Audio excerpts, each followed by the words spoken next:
आप देख रहे हैं प्राइम टाइम एट 9। बात करेंगे उन मुद्दों की जो चर्चाओं के केंद्र बिंदु में है। महाराष्ट्र की बात करते हैं। महाराष्ट्र की सियासत में नया विस्फोट हुआ है। यह विस्फोट हुआ मुस्लिम आबादी को लेकर एक रिपोर्ट के सामने आने के बाद। रिपोर्ट में यह दावा किया गया है 2051 तक हिंदुओं की आबादी बहुत घट जाएगी और मुस्लिमों की जनसंख्या में रिकॉर्ड तोड़ इजाफा होगा। इस रिपोर्ट पर सियासी रस्साकशी बढ़ती जा रही है। पूरी खबर बेहद चौंकाने वाली है।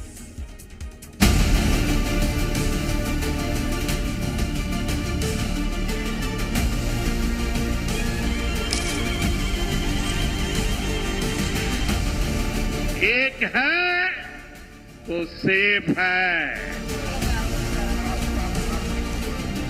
हटो मत, बटे थे तो कटे थे। एक है, नेक है। बटेंगे तो कटेंगे, एक हैं तो सेफ हैं। ऐसे ही कई नारे देश की सियासी फिजा में इस वक्त खूब गूंज रहे हैं। खास तौर पर इन नारों ने महाराष्ट्र की सियासत को बदल कर रख दिया है।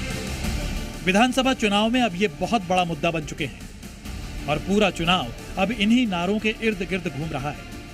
लेकिन इसी बीच महाराष्ट्र में सियासत का रुख मोड़ देने वाला खुलासा हुआ है। हिंदू और मुस्लिमों की आबादी पर एक रिपोर्ट आई है जिससे खलबली मच गई है। दावा है कि अगर ऐसे ही मुस्लिम आबादी बढ़ती रही तो आने वाले समय में हिंदुओं की संख्या में भारी गिरावट आ जाएगी। TISS यानी Tata institute of social sciences, इस संस्था की एक रिपोर्ट ने महाराष्ट्र की सियासत में हलचल मचा दी है। TISS की रिपोर्ट में दावा किया गया है कि मुंबई में बांग्लादेशी और रोहिंग्याओं की संख्या तेजी से बढ़ रही है। यही नहीं, TISS के मुताबिक 2051 तक मुंबई में हिंदू आबादी घटकर 54% तक हो जाएगी। इस रिपोर्ट ने महाराष्ट्र में विधानसभा चुनाव से पहले सियासी माहौल गर्मा दिया है। रिपोर्ट के सामने आने के बाद बीजेपी नेता किरीट सोमैया ने अपने सोशल मीडिया अकाउंट X पर यह रिपोर्ट पोस्ट की। स्टडी में बताया है कि मुंबई में तेजी से अप्रवासियों की घुसपैठ हो रही है। इसका एक पुराना ट्रेंड भी निकाला गया है जिसके मुताबिक मुंबई में 1961 में हिंदुओं की आबादी 88% थी, जो 2011 में घटकर 66% ही रह गई। वहीं 1961 में मुस्लिम आबादी 8% थी, जो 2011 में बढ़कर 21% हो गई। इस हिसाब से 2051 तक हिंदू घटकर 54% रह जाएंगे और मुस्लिम 30% तक बढ़ जाएंगे। TISS के मुताबिक मुंबई में मुस्लिमों के बढ़ने की सबसे बड़ी वजह अवैध बांग्लादेशी और रोहिंग्या है। रिपोर्ट में बताया गया है कि मुंबई की झुग्गियों में बढ़ती अप्रवासी आबादी की वजह से इंफ्रास्ट्रक्चर पर असहनीय दबाव पड़ रहा है। रिपोर्ट के सामने आने के बाद राजनीतिक तूफान आ गया है। बीजेपी और कांग्रेस के बीच आरोप प्रत्यारोप का नया चैप्टर खुल गया है।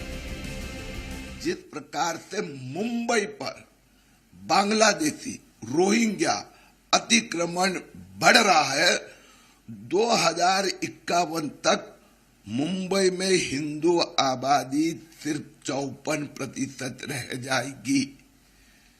गत कुछ वर्षों में मुंबई के गोवंडियों, मानखुर्द हो, मुंबा देवी का मोहम्मद अली रोड, भिंडी बाजार एरिया हो, 70, 80, 90% मुस्लिम आबादी हो गई है।